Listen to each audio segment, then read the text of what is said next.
هلا وهلا، وشلونكم متابعاتي؟ شخباركم؟ ان شاء الله الكل يكون بخير وصحة وعافية.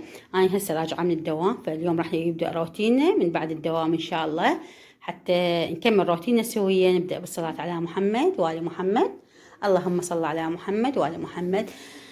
جيت لقيت احمد جاي من الدوام، ويمان هم جايبين من بيت جدة. محمد من طالع من المدرسة مر عليه، وشوفوا هاي وساخة تارك لي اياها يمان. هسه شو حسوي؟ راح انظف والملم البيت وارتبه واخذهم اصعدهم فوق انيمهم، لانه احنا صار فترة يصير هو غدا هو عشاء. لان انا ثاني بالساعة يلا وصلت قبل 2 بشوية، هسه صارت بالثنتين. نبي ما نتغدى وهذه بعد شو وقت نتعشى، فننام نرتاح لان احنا كنا تعبانين من الدوام. ونقعد هيك بالأربعة، 4:30. اليوم لازم اقعد من وقت لانه مرقة بامية. فانام لي نص ساعة هيجي، واعوف الجهال نايمين يرتاحون زين. اطبخ، اكمل طبختي وهذه اقعدهم قبل الاذان. اقعدهم تقريبا هيك قبل الاذان هيجي نص ساعة هيجي، على مود يصحصحون. نصلي من وقت وهم نتعشى، او هو يعني هي وجبتنا الرئيسية ناكلها من وقت، حتى وراها اشوف شغلي. فبهذا الوقت أنا شو أسوي؟ ألملم البيت، زايدة ناقصة تنظيف، على أغسل هدوم. هاي الأشياء، هدوم وتنظيف أخلصهم قبل لا أنام الظهر.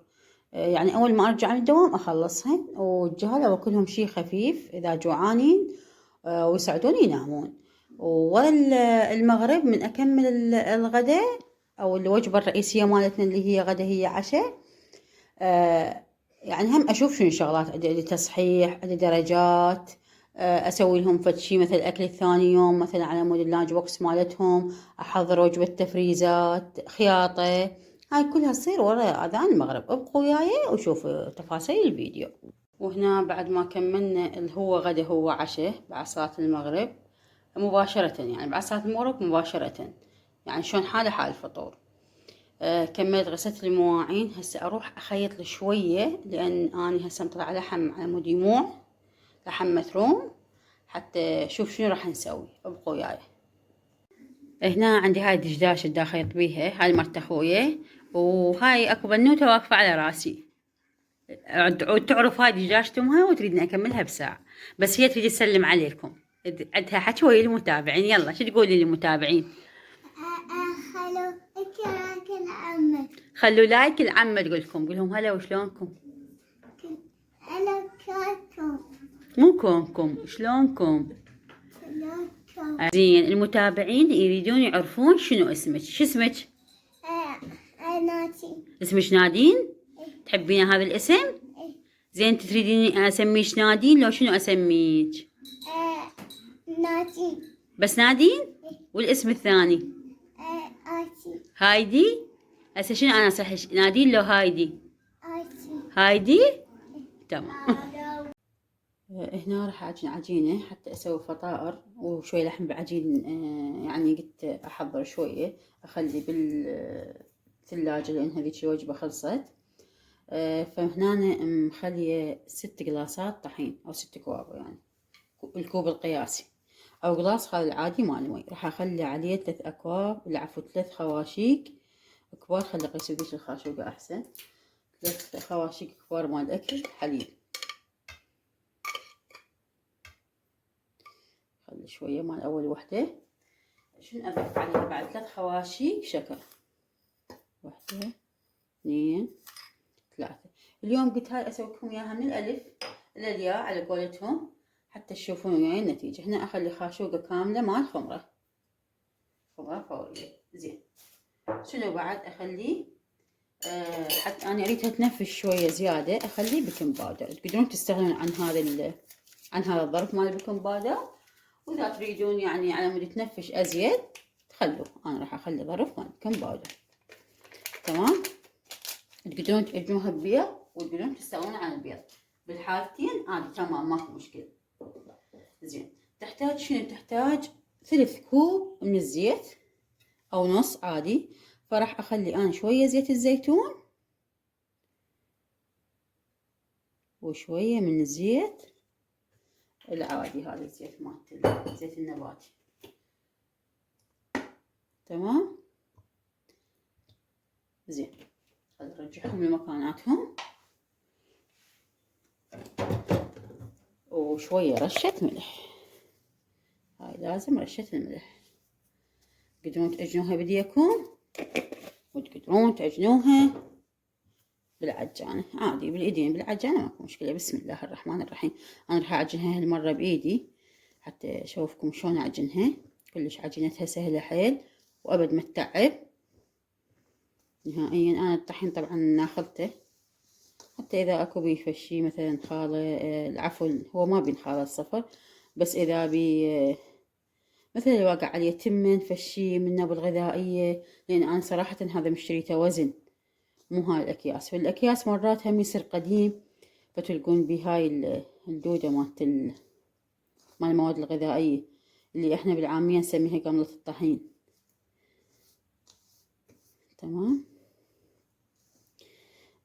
بالنسبة للمي ما اقدر احدد لكم كمية المي.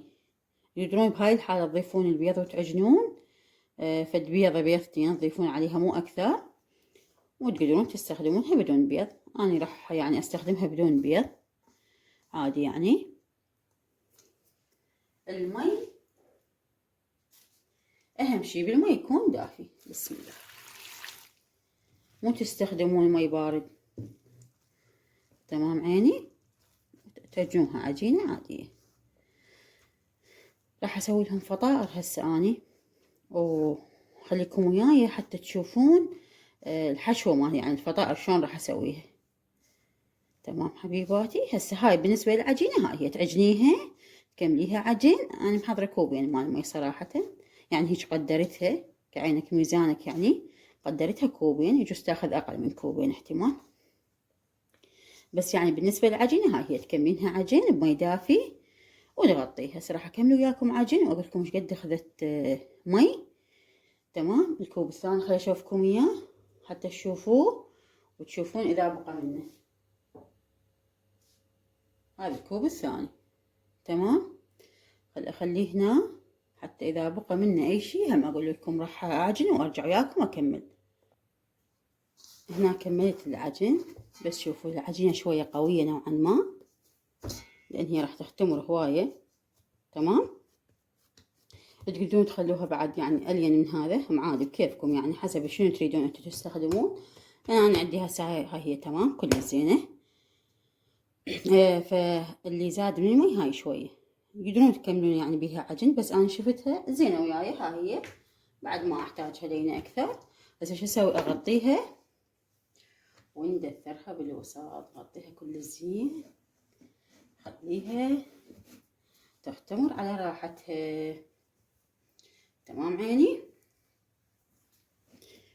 وشنو؟ تعالوا نسوي حشوة للفطائر، حشوة لحم. يلا عيني.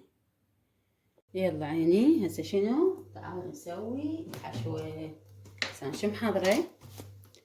حضرة جزر ثارمة، جزر مكعبات. اول شي نخلي الجزر، اخلي شوية زيت عيني النار. وهاي اشتريناها ذاك اليوم بعد جديدة. يلا خلينا استخدمناها هذا ولا اي استخدمناها. المهم خلينا الزيت خلينا نحمسه، ونحمسه هو حمسة شنو مو بريحان. بنات حبيباتي اللي توصل لهذا الجزء من الفيديو، اريدكم تذكرون بالدعاء كل طلابنا يا رب لهم التفوق والنجاح، واللي ما يحبون الدراسة ادعوا لهم ان شاء الله يا رب الله يحببهم بالدراسة والقراية وما يتعبون امهاتهم ولا يتعبون مدرسينهم. كلش خطية طلابنا محتاجين دعائكم وسط هذا الضجيج اللي بالعالم، وسط هاي الفوضى اللي داير مدايرهم من موبايلات، من ألعاب إلكترونية وغيرها يعني أصدقاء السوء وهواي شغلات خطية دايرة مدايرهم. فيلتهون بهواي شغلات. ادعوا لهم ذكروهم بالدعاء، يعني من إنسان يدعي الأخيه المؤمن عن ظهر قلب صدقوني الله راح يتقبل الدعاء من عنده، وبنفس الوقت الله راح هذا الإنسان راح يوفقه هواية اللي يدعي المؤمن من ظهر قلب. فادعوا لهم، ادعوا لهم طلابنا، واحنا هم ندعي، يعني كل واحد يدعو من يمه. احنا امهات يعني، فنعرف شنو يعني الطالب اذا ما جاب درجات زينه لو شي، يعني ننقهر. فريد كل اولادنا ان شاء الله ينجحون ويتفوقون، وان شاء الله درجات عاليه، ويفرحون امهاتهم وابائهم بحق محمد وآل بيت محمد. المهم هسه الجزر حمص، راح اسوي، راح اضيف عليه شويه مي، شويه مي مو هوايه، ونص النار حتى شويه يذبل يعني. راح اسوي اغطيه واخليه حتى شنو الجزر يذبل، يعني داخل الفطيره يصير يعني مو صلب هيك وينقرط وهذا، يعني يصير لين مثل حال اللحم. وهنا نشف الجزر، بس نعطيه تقريبا. شنو نخلي عليه؟ نخلي عليه البصل، نخليه يحمس كل زين. نضيف البصل ونحمسه حمسا مبرحا ايضا. شنو ليش نحمسه حمسا مبرحا؟ حتى يتكرمل وينطيني لون هم حلو، بعد يضيف اللون الذهبي للخلطة مالتنا. احمسه ونرجع وياكم. هنا بعد ما حمس البصل زين، طلعت ريحته، صارت ريحته كلش طيبة. هسه شنو راح اضيف فلفل وذرة. تمام عيني، حمسة كلش سريعة مو هواية، بس مجرد ما الفلفل يذبل. ايش راح اسوي؟ انصيه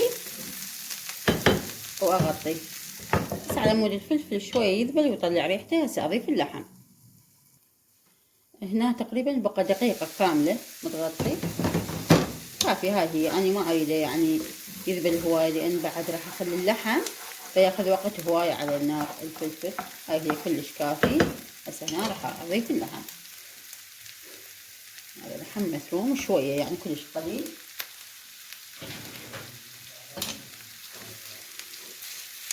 تقريبا 150 غرام. هنا اللحم 200 غرام، اقل من 200، 150 غرام خلينا نقول. يعني اني اصل فطاري قليلة، وكيلو واحد مال طحين. هسه شنو؟ نرجع الخضروات هالشكل حتى النكهات تختلط مع بعضها. وش نضيف؟ نضيف رشة ملح ورشة ملح كافي. نغطي شوية هيك فد دقيقة واقلبه، ما اخليه هواية. هسه اقلبه شوية. اللحم شلون ما نقول ياخذ له حمسة سريعة كلش. الخضروات كلها حارة، فاللحم هسه بساعة راح يذبل.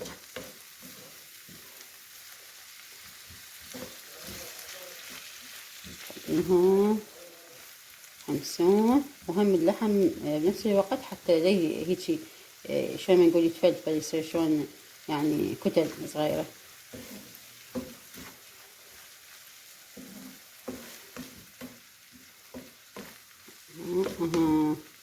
ونحمسه حمسا جيدا مو مبرحا، يعني أقل من مبرحا بقليل.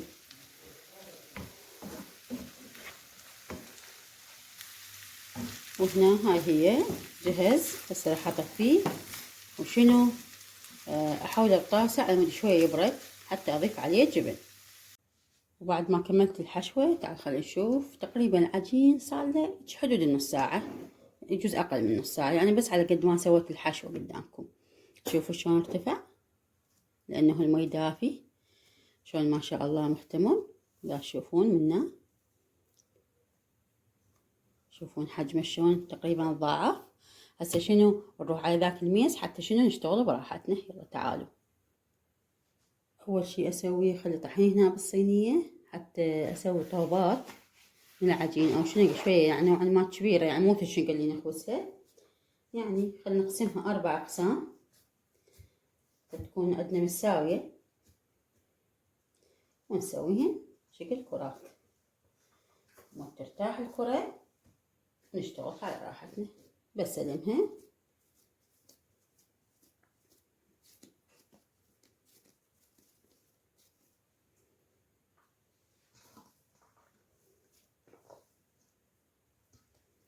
حتى ترتاح أسرع. ما أريد يعني حيل أضغط عليها، لأن إذا ضغطت عليها حيل ما ترتاح بساعة، تبقى شوية لازم أنفسها فترة.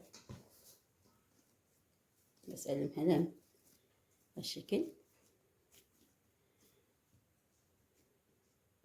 ساعدنا هاي الأولى، هاي الثانية، هاي الثالثة، هاي الرابعة.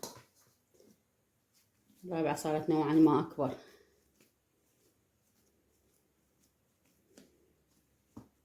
نغطيهم بالوصلة الخاصة بالعجين، نخليهم على جانب. هسه شو اسوي؟ نحضر الحشوة مالت الجبن، يعني هنا نفس الحشوة اضيف عليها جبن. انا عندي هاي الحشوة شلون ما نقول دفت هسه، راحت الحرارة من عندها.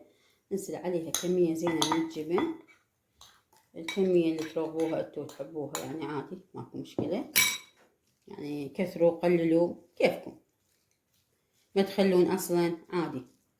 سووها بس جبن كلش عادي، دجاج، يعني الفطائر بعد هو انتو رغبتكم، ماكو شي محدد بالفطائر.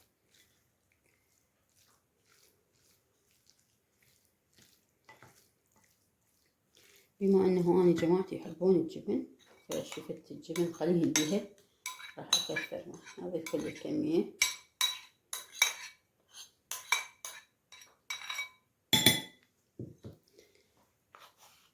الموثقة هاي بعد نحتاجها،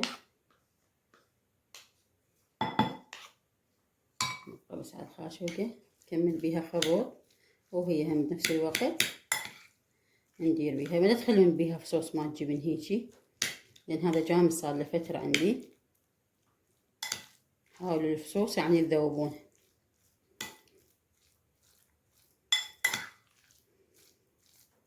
طبعا طعمها يصير يجنن كلش طيب، واطفالكم حيحبوها هواية.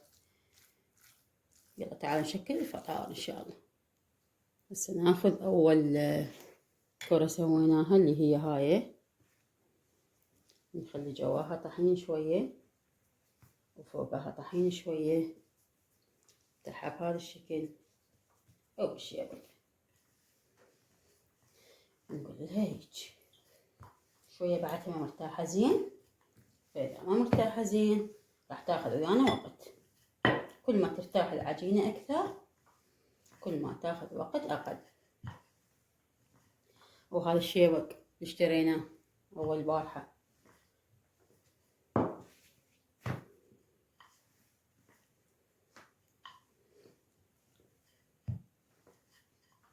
وهاي السفرة السيليكون أو يسمونها جيلاتين، بس هي سيليكون بها خيوط سيليكونية، يعني حتى تدخل الفرن. وتقريبا صار عندي ب8 سنوات، يعني شغلها يجنن. أصلا فلوسها بيها، أخذتها ب5000 من شورجة، من أهل المطيبات أخذتها. كانت هذيك اللي بيها أكبر شوية تصير من هاي، يمكن 70 في 70 قياسها، يعني أكبر من هاي بهواي، تقريبا تجي ضعف هاي الحجم. بيها دوائر، بيها قياس القطر مال الدائرة، كل دائرة وقياسها. هاي هم تدفع لعجينة السكر، يعني إذا سويتوا راح تعطيكم القياس مضبوط، يعني تقدرون تحددون على ضوء هالقياس. بس صراحة أنا بالمحل قال لي تاخذين هاي تدعيلي ما تخرب أبد، وفعلا فعلا ادعيلي على النصيحة اللي نصحني إياها، لأن يعني صار لها فترة طويلة، قلت لكم ب8 سنوات، وأنا أشتغل يعني بيها كل شيء، أشتغل عليه كل شيء أريد أفرده بالشيء بقى أشتغل عليه. هو بهاي أيام الكيك كنت أشتغل عليها عجينة السكر والأشكال، ايش قد أشتغل عليها هواية. بستخدم عليها سكينة. شوفوا كل ما تفتحوها شوية يعني طولوا خلق وهي العجينة إذا ما مرتاحة. سووا الحجم اللي يعجبكم ماكو مشكلة، كلش عادي. والشكل اللي يعجبكم هم ماكو مشكلة. خلينا ناخذ هذا الطرف. طبعا هو اكو سكينة هيك، يعني هي تجي بساعة تسوي لكم اياه، بس اني ما عندي.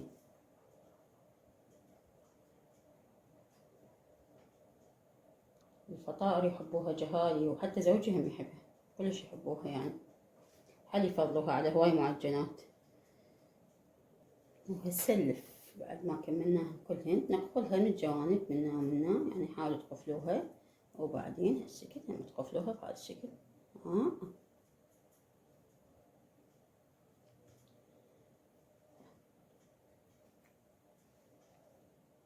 بعدين هيجي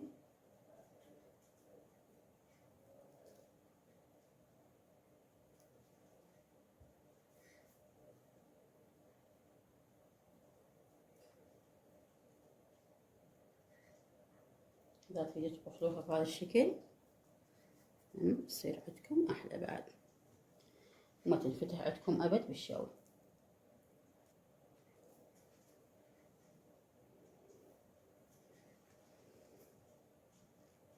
كمل وياكم الوجبة كلها، الكمية كلها مال الفطائر، وأشوف ايش قد عجين راح يبقى نسوي بيه لحم بعجين إن شاء الله. هنا كملت كل الحشو مال الفطائر، وهسه اجيت هنا أنا أقص بالهذا. استخدمت هاي الكاسة الصغيرة، هي ماعون هيك شوية، يعني بعمق نوعا ما. قصيت بيه هاي سويت بيه دوائر أو أي قطع تستخدمون. وهاي الحشو مال اللحم بعجين، والباقي راح ألمه بشكل هيك شنقة صغيرة. تمام. خل أشوفكم كمية هذا ايش قد صارت الفطائر. صار عندي هاي وهاي مال لحم بعجين، كمية خير من الله، لا تعبوا على الطاوليات مالتي، انا دوم اشوف بيهن، فلهذا انا ما اقعد المحن وهيجي. هسه شو اسوي؟ اخلي اسوي مكان هنا واضيف بها ذني. شوف ايش قد ياخذ هذا الطاولي، والباقي اخليه وين؟ اخليه بغير طاولي. ضفت قمت اضيف بالهذا بالخليط مال اللحم بعجين. انا هذا الخليط مال اللحم بعجين سويته وياكم هوايه بمحضر في الطعام. تخلين فلفل وبصل وطماطة ينضربون زين او معجون. شنو تحبون توابل خلي عليها، او بس بالملح تكتفين هم عادي. فلفل اخضر وبصل وطماطة ومعجون ينضربون زين وين بمحضرة الطعام. طلعيهم او تخلي وياهم اللحم، اذا مثلهم خشن خلي وياهم هم يضربوا بمحضرة الطعام، واذا مثلهم ناعم لا طلعيهم من محضرة الطعام ضيفي عليهم اللحم. انا هنا ضفت بس الملح عليه. تقدرين تضيفين دبس الرمان، كاتشب، عادي اي شيء تحبوه. هسه شنو راح اسوي؟ امسح الوجه مالت الفطار بالبياض حتى يطلع لون هيك حلو يلمع. هنا شنو راح اسوي؟ ادهن الوجه زين بالبيض. هنا بيضة هاي كاملة هي وصفارها، وخليت عليها شوية قهوة لان ما عندي خل ابيض ولا عندي ليمون، فعلى مود الزفرة مال البيض خليت قهوة. بالنسبة للعجينة من ساعة يعني شفتوني يعني استخدمت كوبين مي. احتمال الطحين اللي تستخدموه يجوز ياخذ اقل حسب نوعية الطحين. المي دائما المي ما نقدر نعطي مقدار محدد، لانه من نوعية لنوعية يختلف. عجين الفطائر ما يصير حلي، لازم شوية بصلابة. ليش؟ حتى اقدر اشكله بالشكل اللي اني اريده. اذا لين ما راح تحصلين على الاشكال الحلوة اللي تريديها. هسه شو نسوي؟ نرش زين حبة البركة، حبة السودة، يعني شلون ما نقول احنا بالعراقي. هم يقدرون تضيفون اذا يحبوها اولادكم. انا جهالي ما يحبوها. اكتبوا لي بالتعليقات من تحبون اكثر، السمسم لو حبة البركة. وهسه وين نوديكن؟ للفرن عيني. يا تعالين يلا المدللات الحلوات شلون عجينة صارن يخبلين، شلون يختمرين. الله، يلا تعال نفرد. اللهم صل على محمد وآل محمد. وهذا شكلهن النهائي. شوفوا بعد ما طلعن شوية حارات، هسه ما اقدر الزمهن، خل شوية يبرد وبعدين اشوفكم اياه. شوفوا لي جمالهن، شوفوا لي جمالهن، والريحة ما سمسم في الشي، ريحة العجينة تخبل. انصحكم تجربوها، هاي العجينة في الشي تحفة. هاي مو ايش عندك واقف هنا؟ أريد عنونه هاي. تريد العنونة هاي؟ إيه. هاي العنونة إلك تريدها؟ تدلل تدلل. هاي العنونة إلك. المن هاي العنونة؟ المن هاي العنونة؟ ماتي. مالتك؟ هذا عنونه دادي. هاي الدادة؟ إيه. وهاي المن؟ هاي المن؟ ياي. هاي الياية؟ إيه. دادة يعني أحمد، وياية يعني محمد. وهاي المن؟ عنونه إيه؟ ماتي. مالتك العنونة. قولهم خلوا لايك الماما. هاك ماما. يلا قولهم لايك الماما. هاك ماما. اي، واشتراك، ساك. تعليق حلو. تيك حلو. يلا باي. باي. وبما انه الوقت حيل تأخر، هسه صارت الساعة 11:30 واني طلعت بس وجبتين، بقت وجبة ثالثة من الفطائر، وهاي لازم من اكملهن اخلي لهم اللانج بوكس هم حابة لهم. فقلت بين ما تستوي ثالث وجبة، انا عزلت المواعين كلها اللي غسلتها من الساعة ورا العشاء، كلها رجعتها نشفن. قلت خلي اغسل المواعين. يعني الطعام فشي صاير مكس بين لحم جبن خضروات، كلش لذيذة صارت، مو لان اني سويتها بس، يعني صدق صدق يعني كلش لذيذة. هسه ايش راح اسوي؟ اني احضر اللانج بوكس مالت الجهاد، وامسح هذا الميز لان هواي توسخ، واحضر ملابسنا مال الدوام. احمد ومحمد ملابسهم حاضره، بس اني بعدني ما محضره ملابسي. ابو حمود هم ملابسه جاهزه، بقيت بس اني ما محضره ملابسي. اشوفوا هذا لحم بعجين هم كلش مستوي وطعمه كلش طيب، يعني اكثر من مره مجربته بهاي العجينه وهاي الخلطه نفسها، يعني فهم انصحكم يعني تجربون هاي العجينه بالبيتزا باللحم بعجين فطائر، يعني سووا بيها مناقيش، كل تريدون تسوون سووا بيها عجينه ابد ما تفشلكم، طعمها طيب وتنفش وحلوه وتجنن.